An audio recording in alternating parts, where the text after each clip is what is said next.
Call our meeting to order. We're going to sing and say the Pledge of Allegiance. I'm going to ask Alderman Betts if he'll lead us in prayer. I pledge allegiance to the flag of the United States of America and to the republic for which it stands, one nation, under God, indivisible, with liberty and justice for all. Let's pray. Father in heaven, we are grateful for the day that you've given to each of us. I'm grateful for the way that you have blessed our lives and taken care of us.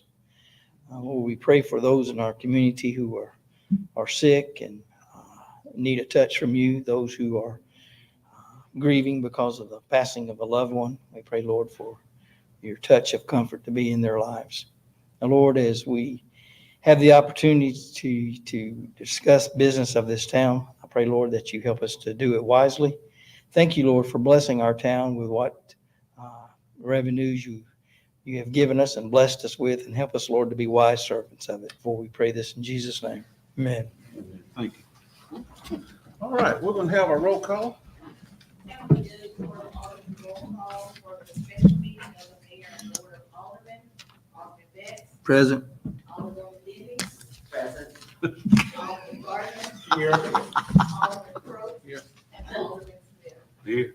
Mayor, let the record show the quorum of the board is present and accounted for. Okay, I'd like to thank everybody for coming tonight. This will be the first of two meetings that we're going to have.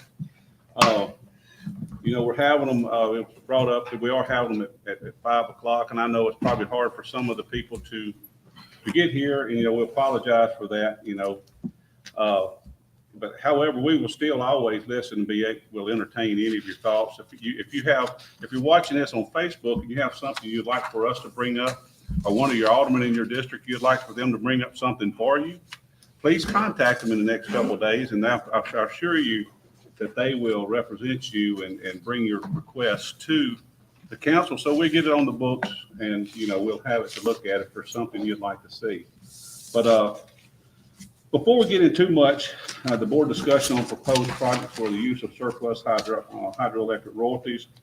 I want to just give some information about, of course, the project itself, and and the profound impact it has on our town, and has for ever since its inception, because without it, we couldn't be the town that we are. And it's only getting more and more important as we see, energies turn to green energies. The value of this power facility is really, really going to be important going forward.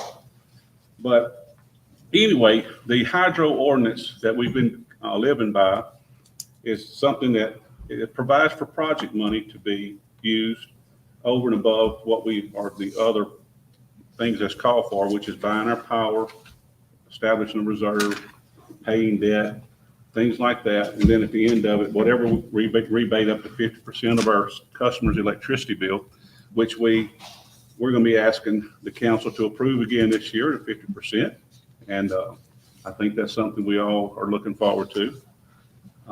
Right now, we're looking hopefully to have that done and passed, and those figures and calculations done pretty soon. And we hope to have those checks out by end of October, 1st of November. So Deborah might kill me for saying that. But anyway, we want to make sure we try to get that in a good timely manner and get that out to you guys. However, on the monies that's available for projects, there's other things we have to take into consideration instead of just going out and outright just spending all the money, because there's going to come a time that we got to do something, make some decisions coming up in 2030 with the monies from the hydro that we have available for projects and things. We might need this money to make a deal, take this project into the next 30, 40 years for our citizens. Years after I'll be gone, we need to make sure that this is going to be something that is good for our people. And I can promise you, we are going to see to that. And we're starting to set the discussion out there to start discussing those things. But now, having said all that, I want to bring everybody up to speed on where the town sits right now financially as far as cash and investments. Right now, total in cash and investments the town has, and this does not include our reserve account, which has $2.4 million in it, And it does not include our utility security deposits, which are, it's not the towns, it's actually the citizens and the utility deposits. That total is $27,280,437. $11,897,000 of that is in checking accounts and DDA accounts, and the $15,382,625 is in investment accounts. We're getting good returns on our investment, and we're being good stewards of the money. And last year, as you know, we paid off all of our debt of the town, and that was a big lick. That's what we spent a lot of our project money on last year. That was the smart thing to do, the thing to do with a lot of those monies last year.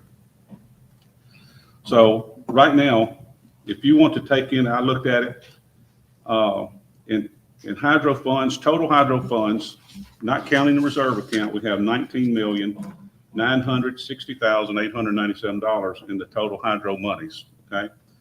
Excluding, we have separate 2.4 million, it's not in that account, that counting of it. Deducting for that, I've made some deductions off of it. We still have to purchase power each month, and if it was fully generational, we would have to pay about $990,000 a month, which that's what the reserve account would be for if you didn't have the money. But we have the money, and I'm setting it aside in my head, $3 million, just to do that in case, you know, it does get to where it's generating at full capacity again. Also reserved $1 million for 38 meals calculation, that we want to make sure that we have that. And then we also want to go and be aggressive on how much we keep for the possible rebate to our citizens, which is $3.5 million. So that leaves about $12,460,000 that we could probably have available to do things with. However, I suggest cutting that in half to start building up a savings account, so to speak, toward the decision on what we're going to do in the future with the hydro plant, because it's going to be costly, and regardless of whatever we do, we want to make sure that we have adequate monies in the bank, in investments, to make those decisions and make them smart for the town. So I would like the council to think about, keep that in mind, anywhere from $5 to $6.5 million to make available for projects that we can discuss this year. We spent $11 million last year to pay off the debt. That's brought us a savings. It saved us about probably $500,000 in expenses, in interest expense, and it's probably making us over $1 million in interest earned. So that's something that, again, was a smart thing to do, and I think everybody was on board to do that. So having said that, that's kind of the monies that's out there. I'd like for us to be looking at. If you want to increase that amount, that's up to you. But I think that's a good amount for us to be looking at. We have some things now that are budgeted, that we have already set aside monies for in previous meetings for projects that we haven't spent yet. And we have that list. And if the council has questions about that tonight, I'll be glad to answer any and all of those questions of those monies that haven't been spent on projects yet. There's $400,000 in the playground. There's $1.2 million in the slough project, which we were able to work hard and get $1 million from DOT. So really, we probably won't realistically need but about $200,000 of that. So that's $1 million that'll go back into project money that we can use for something else. And that's also, we had beautification, and we're close to the $200,000. I think y'all seen the work that they've done, not only with Christmas decorations, but also the lights that you're seeing up going around the courthouse, which are beautiful. They're going to be, they see the plants on them, the flags. And right now plans are being made. Ms. Denby in District 1, we're going down Martin Luther King with the decorative lights. And we hope to start that project sometime in October. So that's going to be something we're excited about. So having said that, is there any questions before we move forward and start talking about what's already on our list of projects that we talked about last year that weren't done? And a lot of these things we have already started addressing. So, and then at the end, we're going to ask you, the citizens, if y'all have some things you'd like to ask for and put on the list. And what we'll do is after these two meetings, we'll compile this list and we'll have meetings with the aldermen, and they will pick which projects they want to do if they're in the public interest, and y'all have the support to be here to support them when they vote on them, when we bring them up to you, hopefully within the next meeting or two of our council meeting. So just please stay tuned for that. So last year, I went and we talked about the Polk Park completion, and The size of that project is pretty big, pretty expensive. However, the first phase, we feel like, and I would like to ask the council for us to start the first phase. Wynn's here with Hammond and Associates to show the first phase. If people want to see that, what that first phase is going to be comprised of.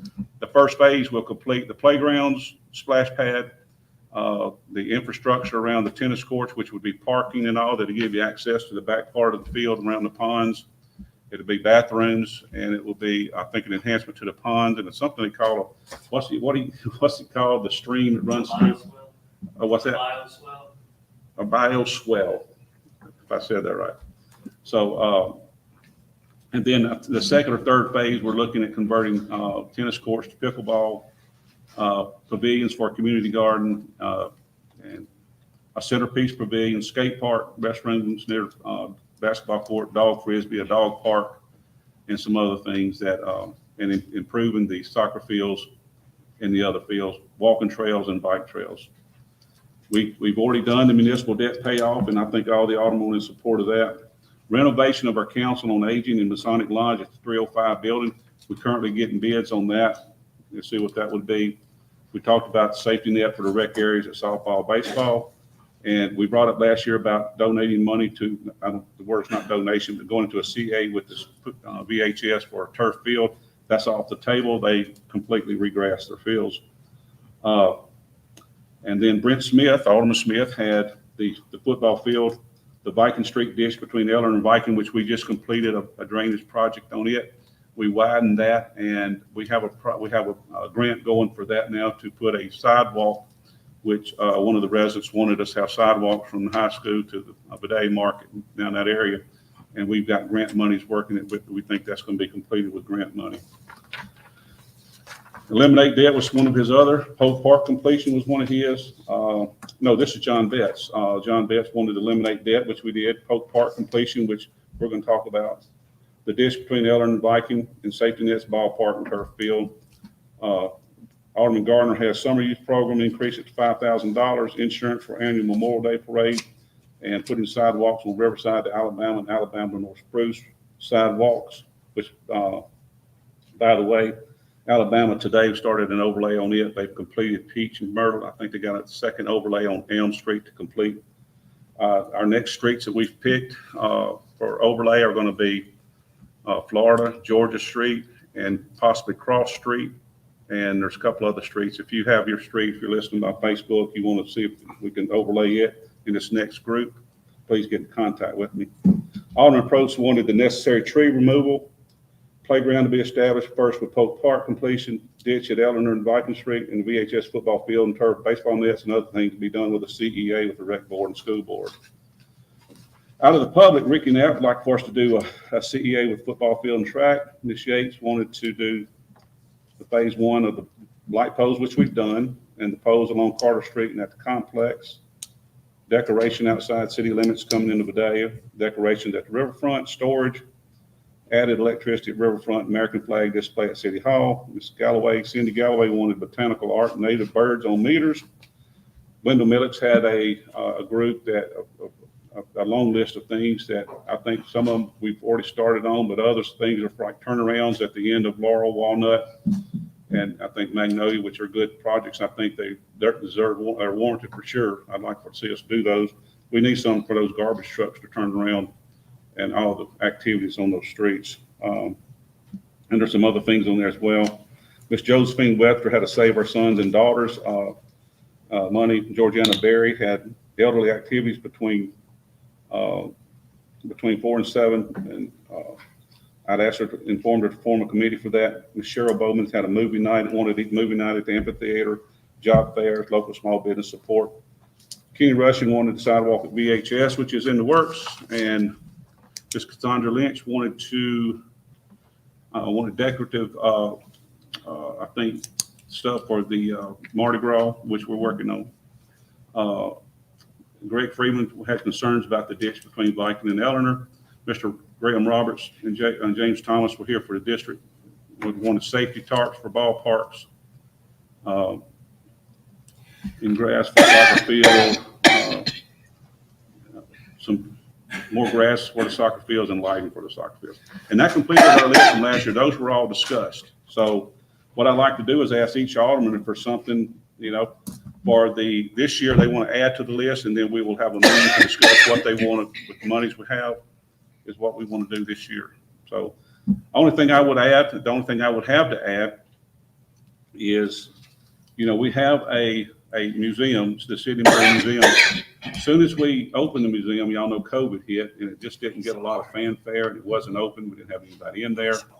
And now with the cruise boats coming in, of course, that they haven't been coming in as much because of the low water. The dock they built on the day side is high and dry, so they haven't been able to use the bidet side, but we know that's going to be coming back. And at some point, I do want us to see, with all that activity, is to maybe look at a part-time opening for that and have hours open for the hydro plant and make it a gift shop for people coming off those boats. They want something to do on the riverfront, they can go there and look at that, and also have a gift shop to take something with Louisiana on it and buy it. That's just a thought. I'd like for us to consider that. So that's the only thing I'm gonna have to add to the list this year. So next on the list, Mr. Smith, Brent Smith. What, you got anything you'd love to add? Or just anything for us to consider? Still looking to improving the ditch at Viking and Eleanor. I still would like to see something out here for permanent site for the relay, the nets on the field. Just want to see some of the stuff that we talked about. Just start seeing. I went ahead and got to kind of work up a rough estimate on those ditches that are putting a concrete ditch back there, and I think the estimate came in between $6 and $7 million. Yeah, things are pretty expensive. If we could just maybe for right now vow to keep it cut and clean. Y'all can see the work we've done on the ditches, and once again, I want to thank the police jury. They've done an outstanding job with what they've done. If you go over and look behind the old ballparks, how they dug out all that ditch all the way from the slough area all the way to Murray Drive, and I hope they'll take it on out all the way to Airport Road. If they do, the town will be in great shape for drainage, really will. So I'm excited about that. And again, thank you, police jury. We really appreciate that. Anything else, Brent? All right, Mr. Betts. Just continuing what we did. I'd like to get all our streets redone. There's some bad spots on Murray Drive where the streets come in. Okay. Charles Street, Eleanor Street. It's pretty rough. Okay. We had $500,000 that we put in on streets that we haven't spent on the hydro. And we have a little over 1.2 million right now in sales tax funds, which they're also for us to use for streets. And so I think we have enough to do the streets that need it, And we just recently completed Peach, all of Myrtle, and the upper part of Elm, and they're doing all of Alabama up to Oak Street. So that's in the park. I just okay. Get on that. Okay. All right. Now, people understand that this is going to be it's going to take a year. It's going to take a couple years to complete that. So the first phase is anywhere from $5 to $6 million. So if we just, use maybe, $3 million to start the project, let them start doing all the infrastructure setup and things of that nature, that's probably what we're going to honestly need to approve this year. And it's, as each year comes up, we'll take a little bit more because we don't want to use all of our money that we feel like we have and not have anything else. So. All right, is that it? That's it. All right, Mr. Gardner. I'm gonna keep everything pretty much the same that I referred to in our last discussions that we talked about. I did want to say the playground. I know we have money added there for it in the park. I had the opportunity this summer to take a group of kids out of town, and I think that would be something that we would need, and we wouldn't have to look forward to going to an out-of-town location, Baton Rouge or wherever, that we had a local place here. Not only could it be utilized for our kids in our area, but even our adults, senior living people as well. are people with disabilities as well. I had someone that worked at, I think, Brandy's Hope, that reached out to me saying, do Vidalia have some type of water type of park for where they could bring people over to utilize those free services or whatever. And I want to thank you for putting Florida and Georgia on the list. We communicated about that the other day when a citizen reached out to get their street done. But pretty much everything the same that I said, and I do support all those projects that Mr. Millix put on his sheet that were for District 2 as well. Okay, all this stuff on the playground is in Pope Park. Right, So, which is fine. all right, is that it? All right, Ms. Denby? All right. The upgrade of Vidalia Junior High Playground, we have that on the list before. The walking trail at Vidalia Junior High, lights on MLK. And we talked about the sidewalks for Oak Street. We've talked about that several times. And I didn't hear it today. As And all of the projects that Okay. Mr. Millett says. the walking trail, we put the reclaim, this last overlay, we took up most of that reclaim over there and have surrounded it. All we gotta do now is spread it. So it'll be in good shape as far as, being a good surface to walk on all the way around it. So, we'll probably get around there and try to shoot a grade on it and get it, smoothed out. We'll have Eric get on a dozer and work on getting that all smoothed out. But the asphalt, we brought the asphalt, that's where we took it.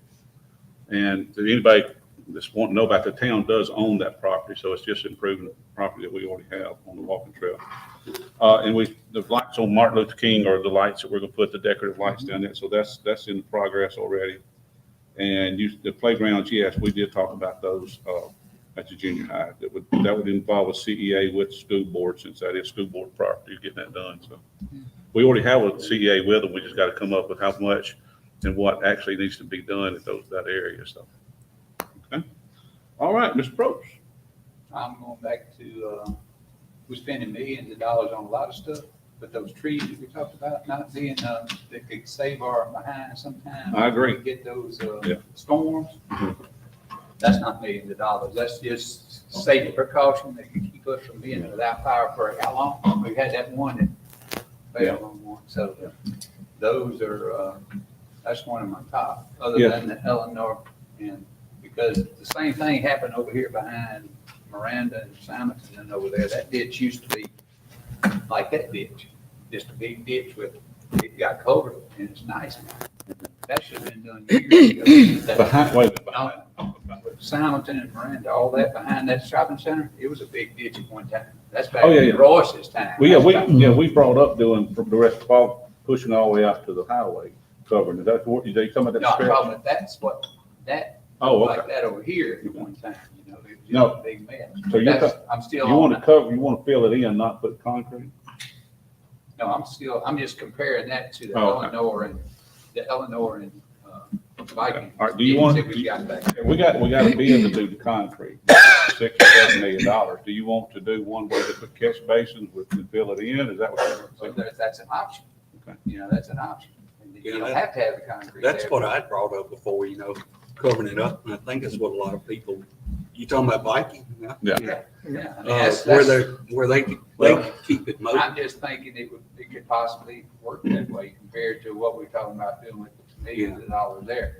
But I will say this, there is a possibility that might be a perfect storm with what Cyrus going on, Right. because they need somewhere to get rid of a lot of dirt. So that might be an option for us. It's But possible. my thing was, to check with the engineer to make sure we wouldn't flood 3 other streets. That's Okay. true. Well, that's something else to look at. So. But But they have the hydrology reports on that whole area. And it's pretty interesting to watch. I mean, I saw these things and went through them 6 years ago. And it shows your lowest Right. parts in town, and as water levels goes up, you can see where the water goes and where it pools at. And you just turn those pages and you see that the river at 40 feet, Right. 42 feet. and it's it really likes that spot over there. Well, that's one of your natural. Bad. Matter of fact, all the water that is, that comes off of Lillian and Johnson and all those actually needs to drain to that ditch to get out. Yeah. But anyway, But that's, Okay. but again, back to the trees, and I spent $1 million, so that's a one thing I'd Yeah. like to see happen because, Well- and I think you were telling me you had some estimates. we're working on, I've got, Yeah, right now, we are, actually getting quotes on those, trees, just trying to get a ballpark figure. We got, two lists going on, we got the major, the high priority, Right. to the lowest. So, So as of Monday, got a, guy going around and they're just kind of assessing, each individual. cost per tree. Right. Now, you still got that list that they had I have- I've identified. got You it. got it, somebody, I knew somebody had that identifying list of what trees could take out. well, the other, we start getting things, because here's some of the things we're running to, and if you'll know what I'm talking about. Some of the trees aren't on the line. They might be 120-foot tall trees that are dead in the middle of somebody's yard. That's right. Can you go in there and cut those, even though they're a danger to your power line?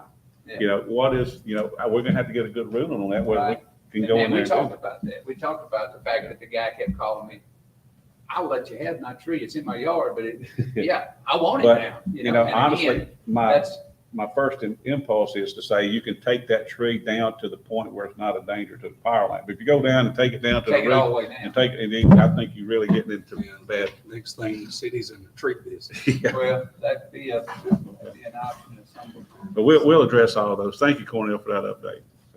Anything else?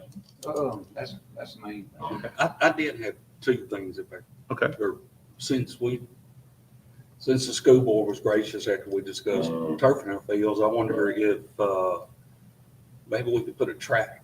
I mean, we talked about this before. Probably 40 years ago, I was there. We had the best track team in the state. No track. I mean, nothing's changed there. And of course, you could tell I didn't run track, but there's a lot of people. You might have done a shot put. Yeah, well, that's true. But, Sure. Well, we're fixing to get into it. Hey, I'm gonna need everybody that speaks to this, just so you can be heard. I'm gonna get everybody to come up to the mic. But So we can, everybody can hear. get a track for the school. I think that's, and somebody made the comment to me that for some reason they couldn't put one there. Well, let's figure out why they can't put one there and address that situation too. And also, the handicap league, I brought that up before, the special needs. We need to design a field or get with Little League. That Little League has a grant that will help you with a challenger. It's called Challenger Revision. Because each one of them, when they play, each person has a buddy. Well, sometimes, if they're in a wheelchair, it's hard to push. And they have hard surfaces you could put out that you could, we have things we look forward to all the time. And we could do that for them. I was also sorry about that. Sorry. I was also reached out from some of the parents in the community about the track field as well. So I've had some. Yeah, it's just a long time overdue. They really need a track. Well, I heard someone say, don't know if it's true or not, but I thought the school board had promised them a track. I don't know if that's true or not, but I was told, the previous coach, Coach Norris, told me that he was promised that they were going to put a track. Well, it kind of seems they go as we go. So if we approve a track, maybe they'll tell us no and we'll put a track. We won't worry about that. So, all right, anything else from our council? All right, now we're coming off of the part where we talked. So I'm going to ask the board if we'll vote to enter into public hearing. Gardner made a motion here, second. Second. Second by Alderman Betts. All in favor, say aye. All right, we're gonna give you people a chance to come and talk. I want people to come to the microphone. The reason for that is to get, so everybody can hear it online and on Facebook. We want everybody to be able to hear. So, Bill, do you want to come up? Come on. Well, come on. I think everybody knows Bill, and Bill Murray is the son of Mr. Sidney Murray, and Bill was our city manager, and he did a great job. And when COVID hit, he said he's going home, and I don't blame him. But, There were other reasons too, but that's. oh, okay, well. I'm here for support. First of all, I'm here just to stay up to date in my own understanding of what's going on. I'm here for pride, of course, first and foremost, from what my daddy did, spent 13 years doing, and now to see it really paying what he thought he would do. And I appreciate everything I'm hearing about what's being done with it so far, and everything. I do want to caution, you got a lot of money coming in, there's a lot of money going to be sitting there, so the tendency is going to be to find things to spend it on, everything that looks good, feels good, and makes you happy. But this thing will run out in just a few short years, and the money the town will get out of the hydro is going to go down quite a bit. It's going to be very significant. So there needs to be, and maybe 50% is not enough, but there needs to be a sizable savings put aside so that the people of Vidalia won't suffer back to paying the full high rate for electricity, because the main thing was to stabilize rates and then to get a rebate to offset the cost of power.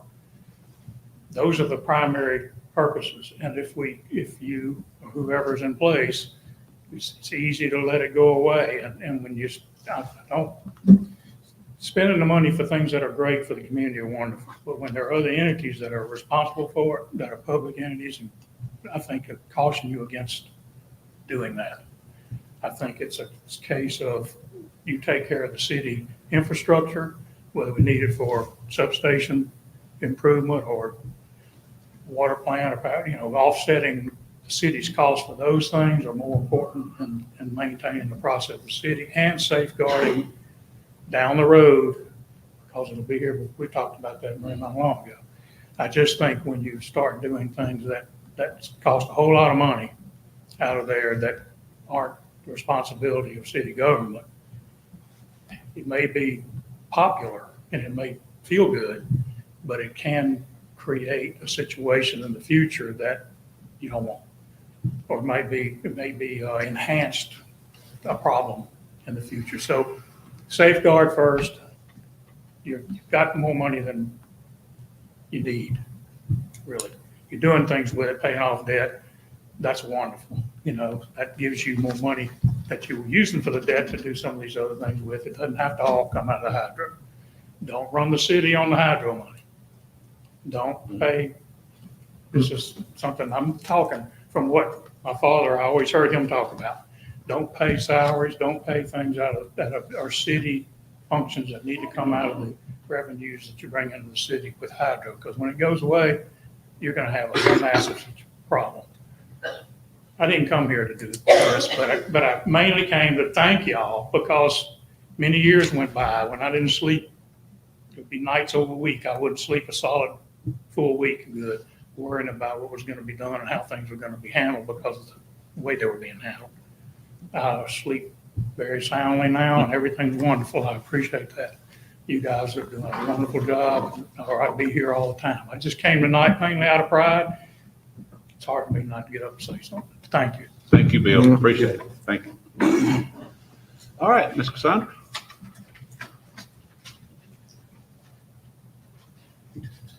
I'm Cassandra Lynch, and I'm the new president of the Beautification Committee. And I just wanted to make y'all aware, I'm not telling you what beautification wants today, but I just wanted to piggyback on the lights for MLK.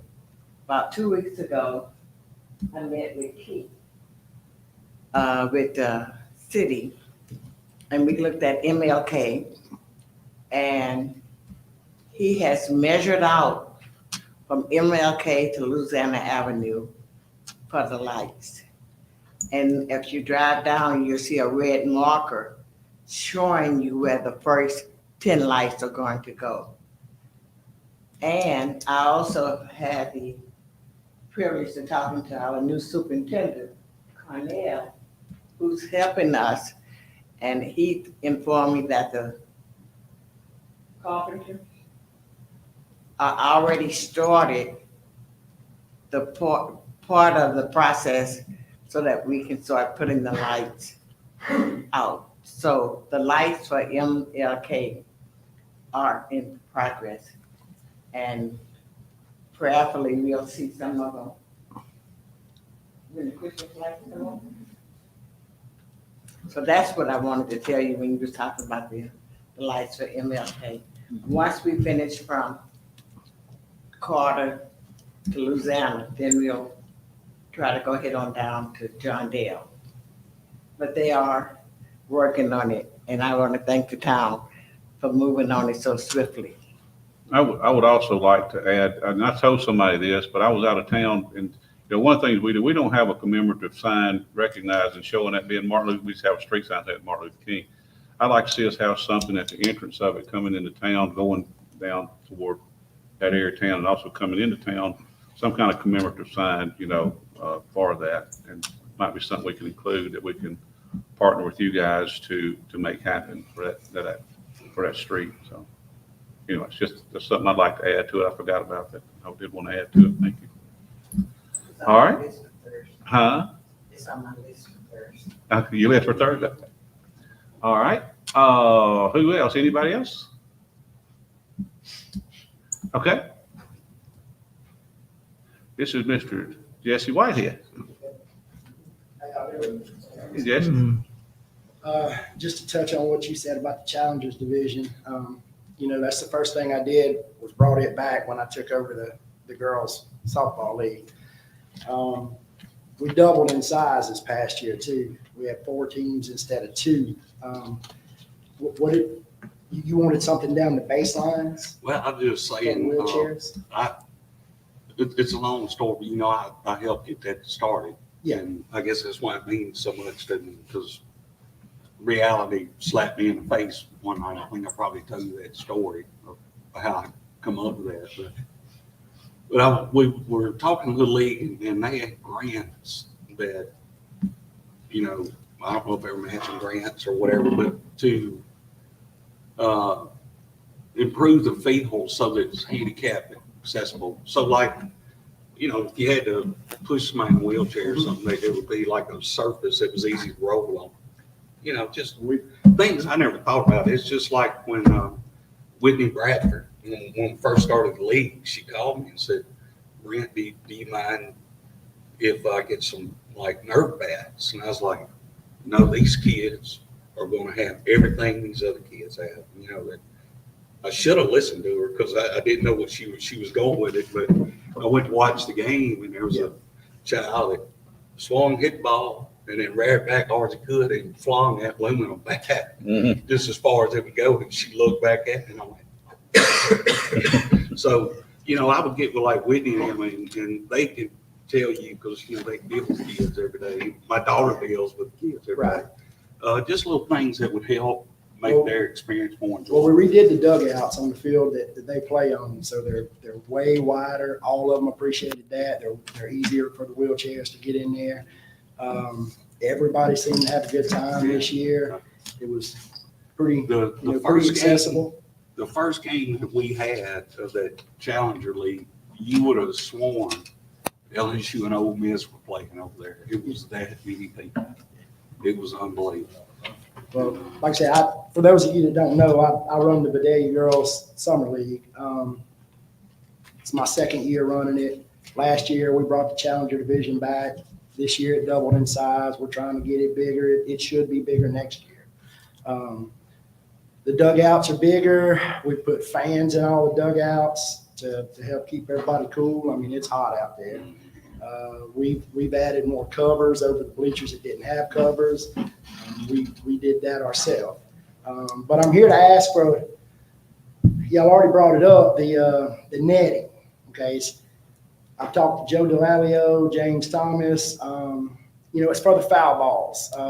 That's the #1 complaint we hear when we're playing ball over there, the foul balls.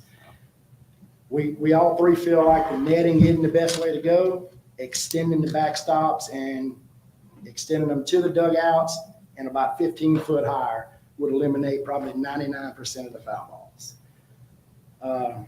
Forgive me for not knowing how much it's going to cost. It's going to be a pretty extensive quote, because we're talking about 8 fields, 5 of which have concrete backstops that poles have to be reset in. 3 of them are just in the ground. Me and Joe, we're trying to find somebody to come give us some quotes and estimates on it. But, I mean, every year people get hit with foul balls. You know, this year I saw a little kid get hit. And we're just lucky nobody's been seriously hurt yet. It's coming. It is. We're trying to do everything we can. I mean, we're improving the park every day, but we would love some money to extend the backstops. We go up another 15 foot and all the way to each dugout. I promise you, all the games I've watched, I mean, y'all have watched tons of games. It would eliminate 99% of foul balls without netting. Yeah, because the problem is it's when you're on the other side watching that game, Right. you never see the ball. Yeah, it hit you comes in the back of of your head. That's right. Yeah, I know. So I know Mr. Tommy knows. He's watched many a game over there. higher and out would eliminate it. Like I said, forgive me for not knowing how much it's going to cost, but it's going to be pretty extensive. Because I'm almost positive, me and Joe, the poles that are there now are probably at their limit on height. So new poles are going to have to be set, but some of them are netting, some of them are fence. So it's going to be a pretty extensive quote too. It's going to take them a little while to give the estimate. Yeah, and I went to a couple complexes that had the netting, come out and say to that pole right there. And it worked great. But I mean, at least you can walk around and not worry about getting tagged in the head. But I would understand too that they probably need replaced every so often. Just whatever. I'm with y'all for the whole thing. Well, like I said, some of them are fence and some of them are netting. So it would be a little bit of fence, a little bit of netting, some repoling, but it would be worth it. I mean, it would eliminate almost all of foul balls. And I'm talking about, on both sides. So we're looking at 8 fields. Joe Vidalia still has the number for the company that originally did it.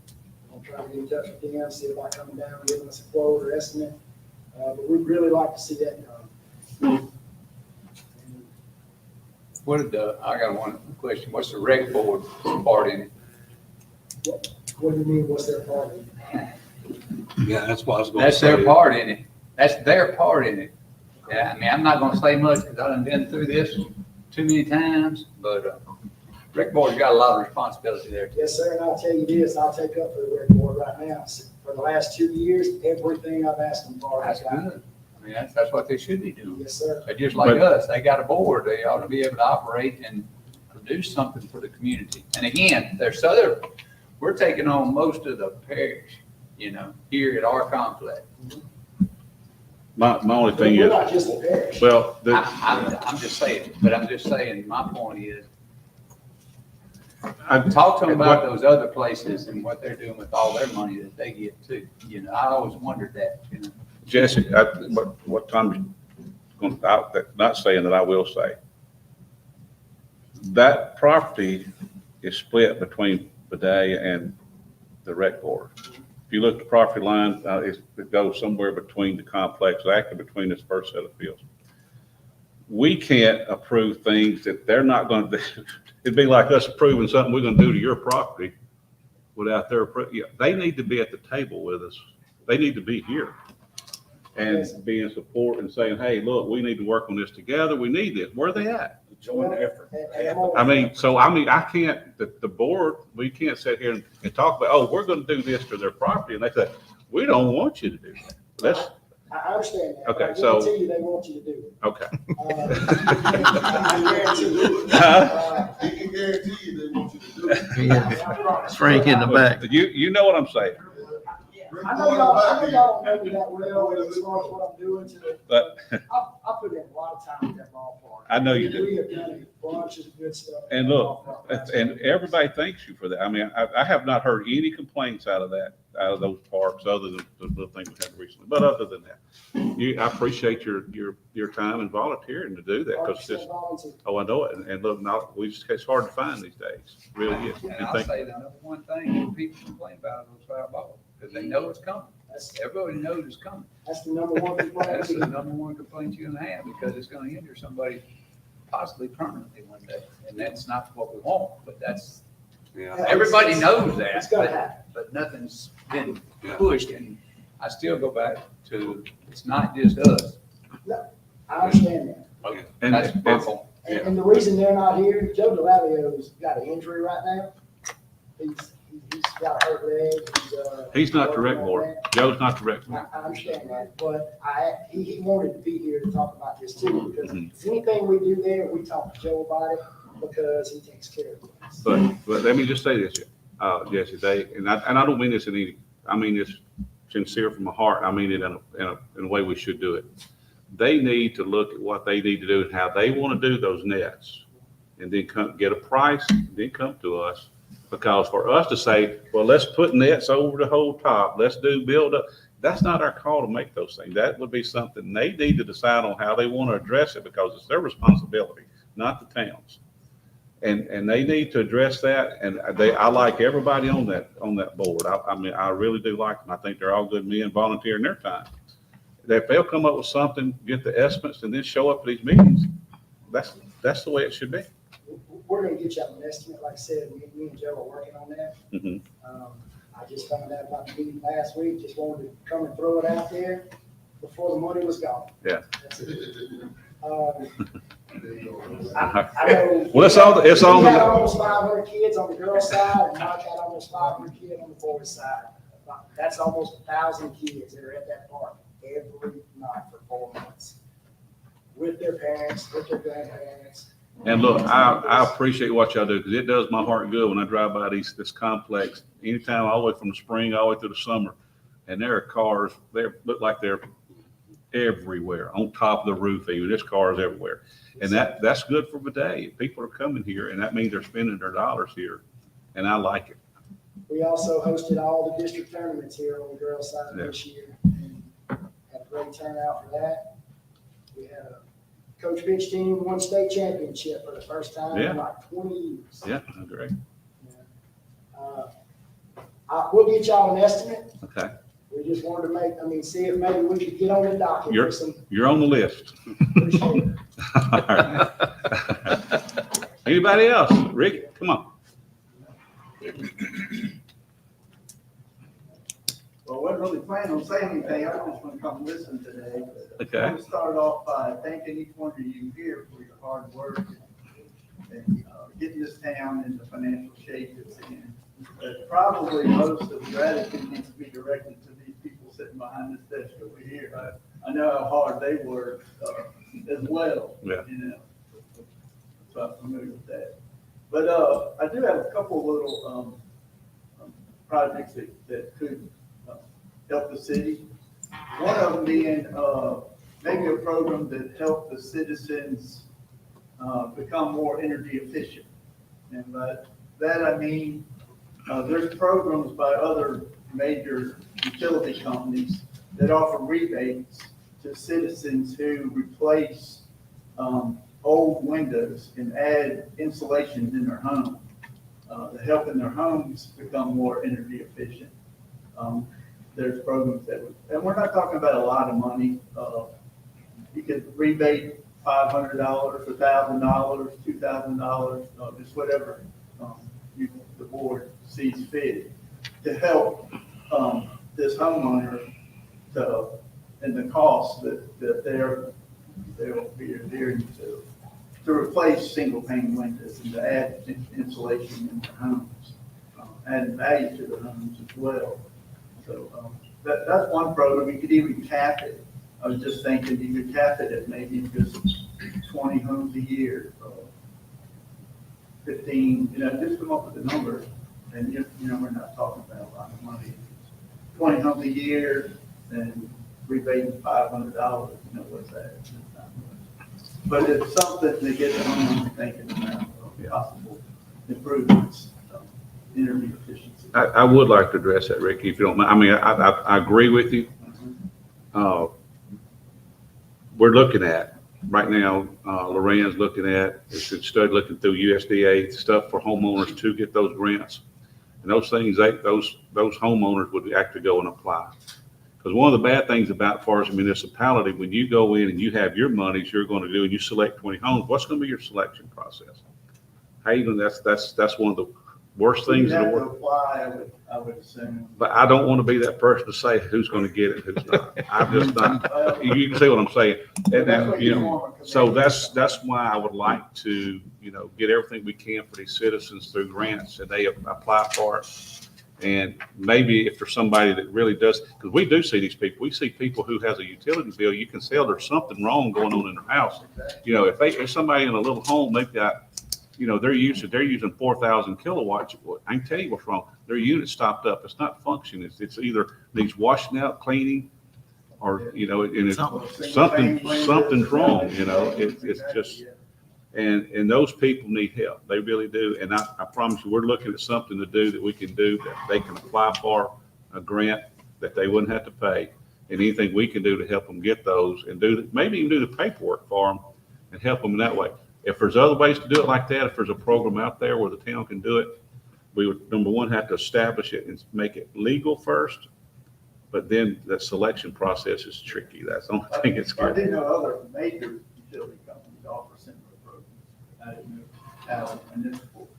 Well, do keep in mind now, if it's other large systems, those are private. They're not public. We're a public power authority and not private. And private can do what they want to with their money. That's easier to do than what we can do being a public power authority. I have a recommendation that maybe a starting point. I would love to think about putting money in, trying to do something like that, but these people are getting rebates. Right. And I'm paying for all of that. I think an educational package with a rebate to some people who may have a problem, don't explain to them that maybe they can put this money into something that will have a better cost community or that might be close to it. But we'll Then they won't certainly, get as much rebate. Yeah, that's what I'm saying. Rebate kind of doesn't promote the energy efficiency. They could be thinking, well, if I spend more, I'll get a. You get a bigger rebate. well, That's what they don't That's what they- they're not going to agree with that during the year. I promise you, brother. They're going to complain and then rejoice at the end. They're going to complain during the year and then rejoice when they get the check. But no, but anyway, I think it's a great thing. It's a great idea, and we will put it on the list and we'll look at it and see if Something to think about what you do. And then, my next item, I hear some talk about the ditch on behind, between Viking and Eleanor. That's a great subject, a great topic, but up here. I would like to recommend, go ahead and put the culvert and filling it in level. Put your catch basins, and then I got a new bicycle for Chris for a birthday. I don't have a good place to ride, so put the asphalt along the top of it. And connect, I'm still saying connect this complex to the riverfront. We could start in phases.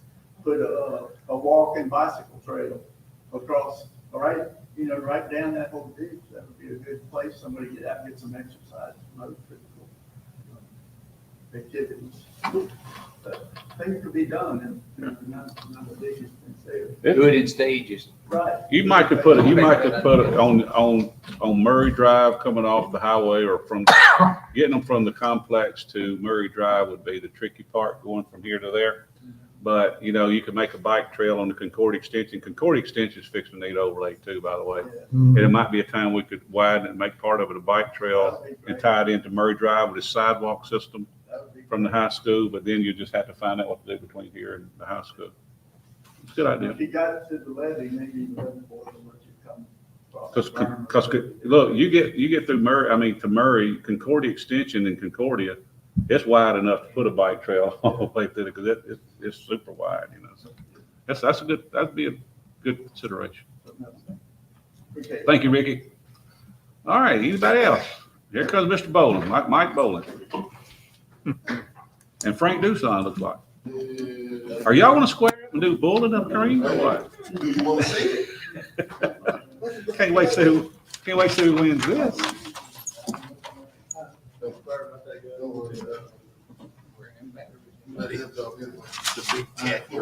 I look like the helmet I wore back in high school. Probably is. No, mine was older than that, I promise. Yeah, it's too many. This is what we started years ago. This is what we got.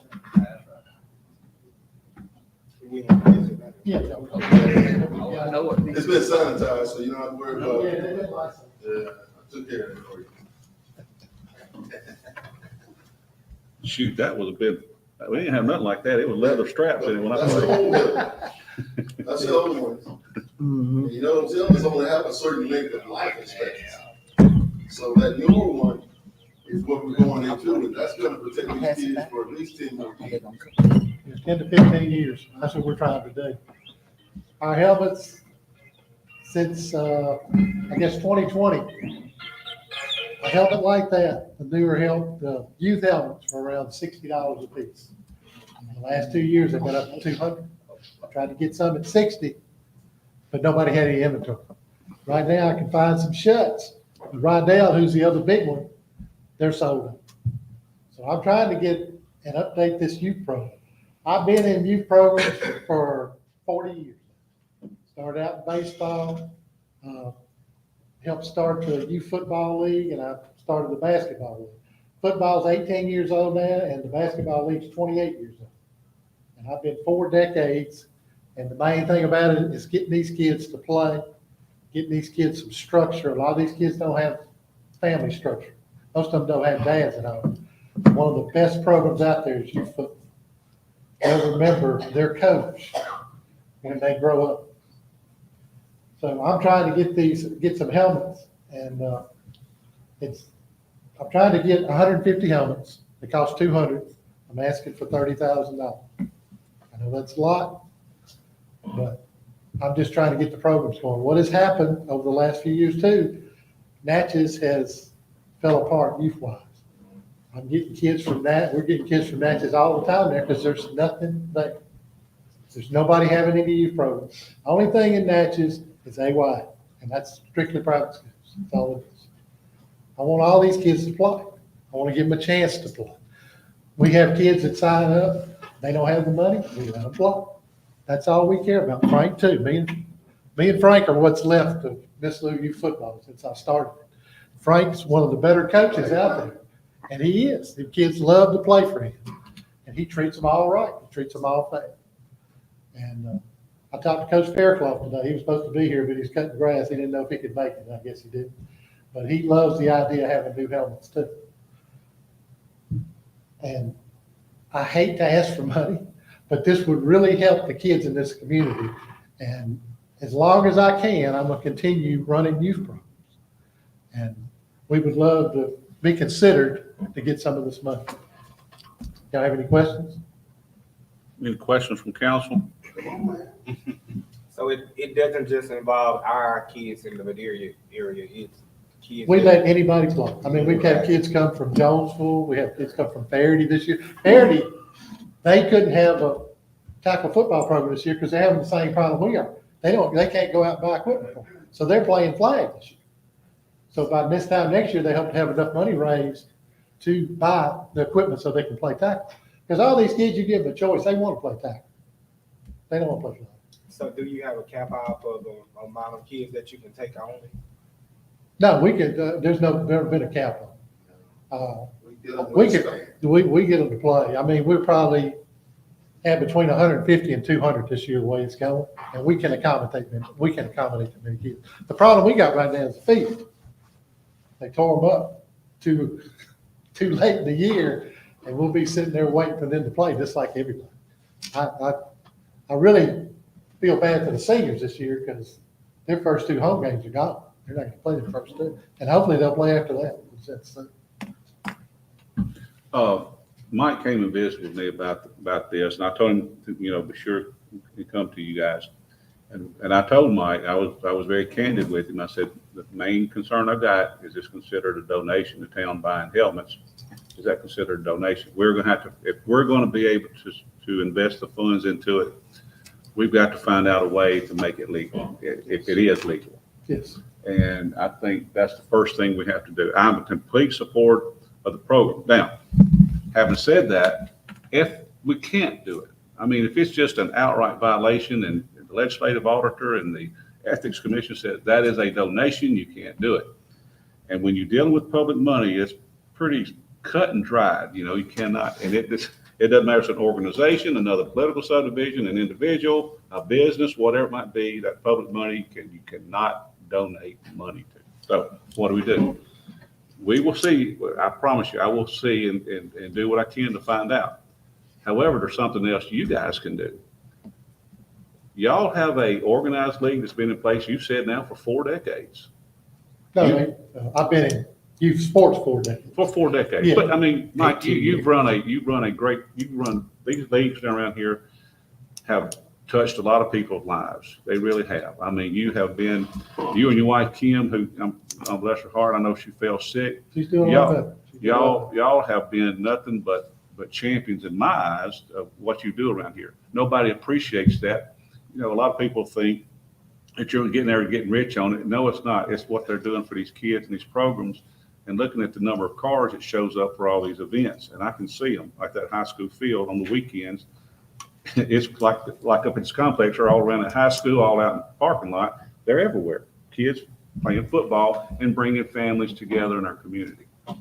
I'm for it if we can do it legally. If not, though, I want to offer a chance to help. We have, you know, I know all the other financial institutions, Siren, and all of them are getting hit.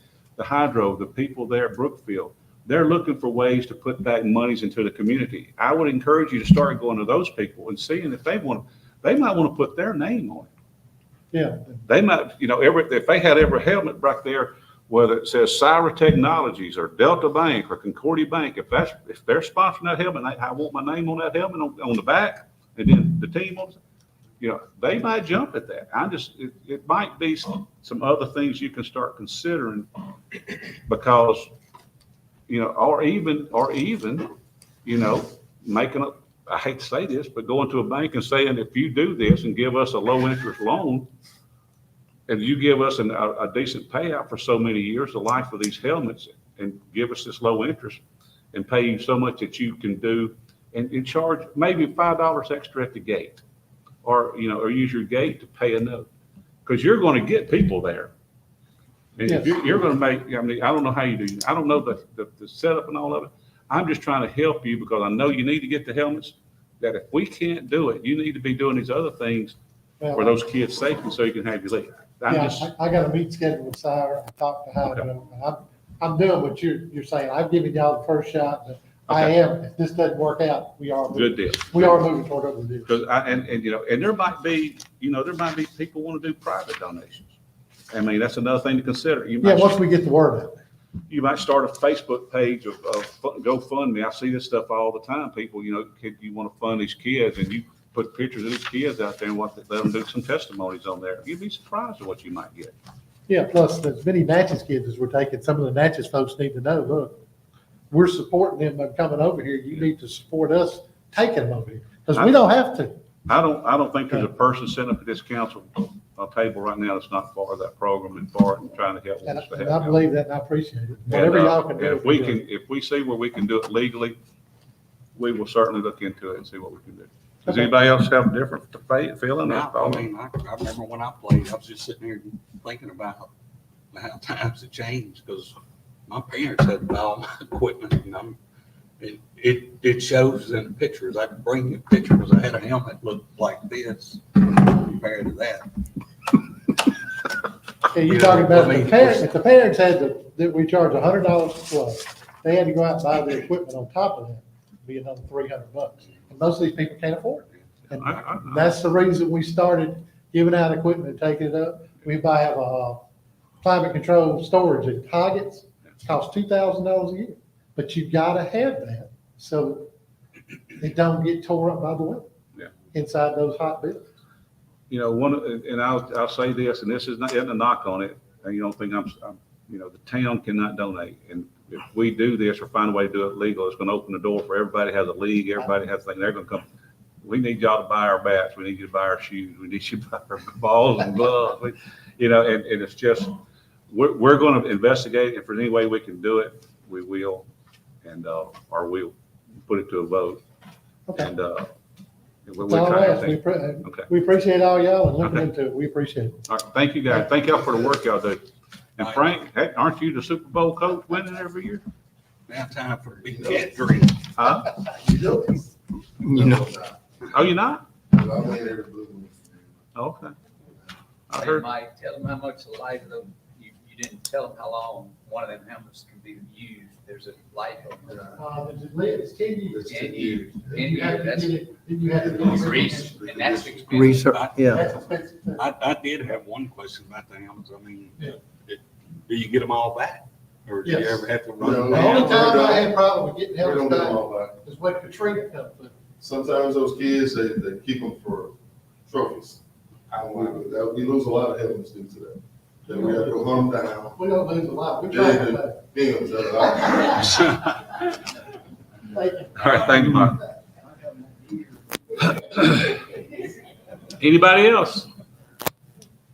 Wendell, a while ago, we mentioned Wendell's stuff. I mean, there were several things on that list that we will consider all of them. Wendell, I know there was other programs for the Concord youth, as far as the building down there and all. And we will look at all those, and on your sheet that you had, we'll certainly be looking at all those for you. Okay. And just thanks to you and the board of aldermen for the progress that has been made. And myself being a 1978 graduate from Vidalia High School and doing, service with the Air Force and follow on quality of life is very important for the community. Thank you very much. We appreciate your service for sure. Let's see, who was it? Cornell getting up? Here you go.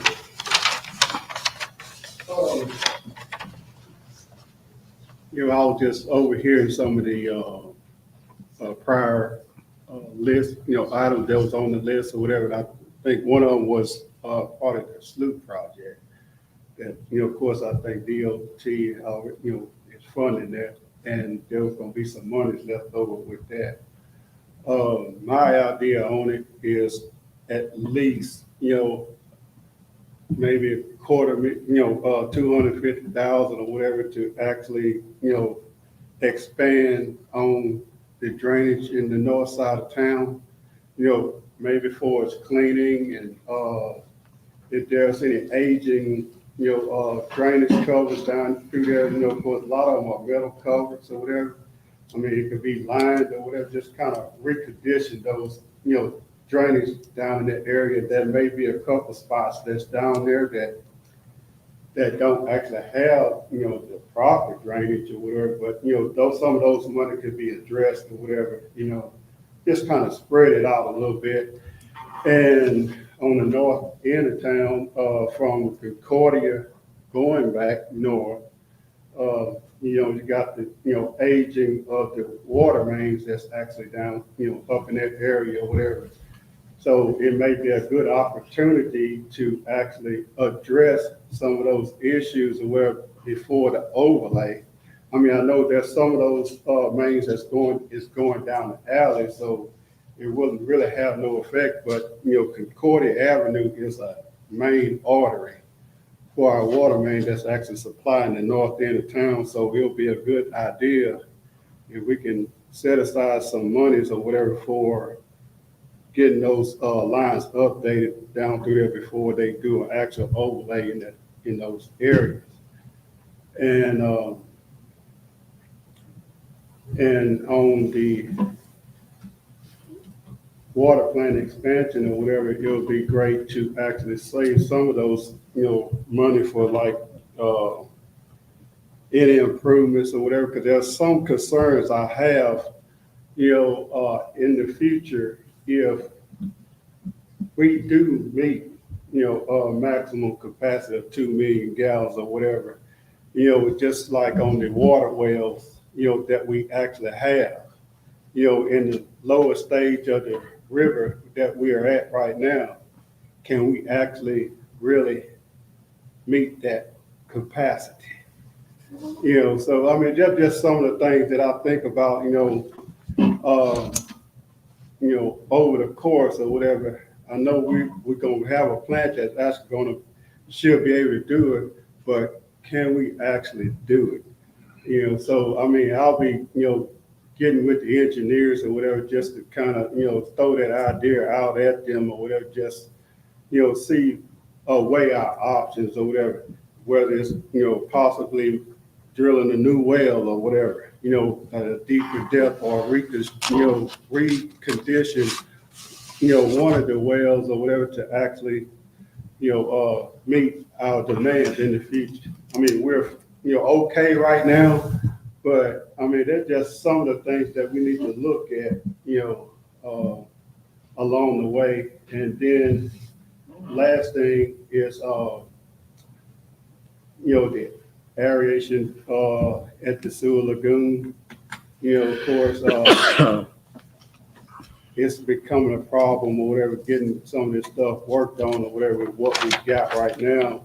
And there's some new technology out there to actually, achieve the aeration that we actually need, but save on the energy costs in the long, over the course of the years, and that way it'll free up, the power, and that can actually be diverted elsewhere. So, but anyway, that's all I have, and I ask y'all, on those trees, please consider it. I'm telling you, because I actually went out this week, puts on the ground. It could be bad or whatever if we don't, address that. I mean, I'm not just saying that just to say it. I'm just telling you what I see. So, thank you. All right. Noted on that. Now, you've been in the meetings we've talked about the sewer aeration. We're doing that through state capital outlay. I mean, you've been in those conversations where that aeration system, we still got that on the table to do those things. But that would be through state money, not the hydro money. Oh, okay. No, and also on the water well or any of the culverts through there, that would be on our annual budget. If there's a ditch or a culvert needs replacing, that's the leads department. We would certainly, if it needs cleaning out or changing out, we would certainly do those things on an annual basis, not with hydro monies. But but on the water well, I mean, that'd be something. I mean, if we need more capacity, that would be something we'd put on there and just drill another well and have the line run. And that would be, whatever it takes to do that. I feel like we've probably got, evidently, I mean, I trust the engineers that did the work know that we can get the water to those, to do that work. So I'm sorry. it's okay. I won't come. And I may not need to bring this up tonight, but I will. I'll ask it here instead of back in the back. Okay. Glad to hear that the slough is going to be taken care of and that upper end of the drainage. I know what the parish did was wonderful on the canal. Still leaves the issue with the southern end of getting to the Vidalia Canal and possibly the Logan Sewell and the pump station and all that. Is that even in the mindset for a future project or down the road? We had the Logan Sewell ditch cleaned out. We had it done recently. So until you get a lot of rain, you're not sure what you got. Until the slough's done, then you'll see. Right. Well, I mean, what we're going to do, all that was dug out because at the baseline of that culvert, when they dug it and cleaned it out this time, they blocked off each side of it. And you had to go, I mean, there was probably, 50% stopped up that I'd say those culverts were when, and the material they took out of there, I mean, they took dump truck after dump truck out of there. It was a bunch of, it was just stopped up. And if the police jury would come in and dig the base of that canal to the baseline of that culvert all the way out to Airport Road, the town would be in great shape. So you believe that Vidalia Canal from there forth can handle more backup? Because right now, if you had a quick 4 to 7 inch rain, you'd be in a bind because you couldn't get enough flow through that culvert. Now the culverts are completely open. And if we could get the water to send into town now, that's being held in those ditches, I'd say they're third full. If you dug down to where they should be, the baseline of them should be. And the parish did it right. They actually removed all that dirt and took it out. They didn't just put it on the side and push it off. I mean, Bill. Well, I apologize. I didn't know that, but No, when I was here, we were concerned about water stoppage there. Right. Yeah. And we were worried about putting a pumping station there to get it over to that next phase. Yeah, past that. Don't think that'd be necessary. Well, we'll we hadn't had a rain since we've done all this drainage work. That's what I'm saying. Okay. Hey, thank you for coming. You mentioned to me the south. He mentioned to me the other day about the south end. That's the part. If we get the police jury, like you said, we'll be small work, but they've done good up here. They did fantastic. I really did. Well, look, I don't see anybody else ready to run up to the microphone. I appreciate y'all coming. It's been a good meeting. Thank y'all so much. Can I hear a motion? We exit the public hearing. I make that motion. Motion made by Alderwoman Demme. Here, second. Second by Alderman Gardner. All in favor, say aye. Aye. All right, with no further business here, motion adjourned. I so move. Motion made by Alderwoman Demme, and a second by Alderman Betts. All in favor, say aye. We stand adjourned. Thank you.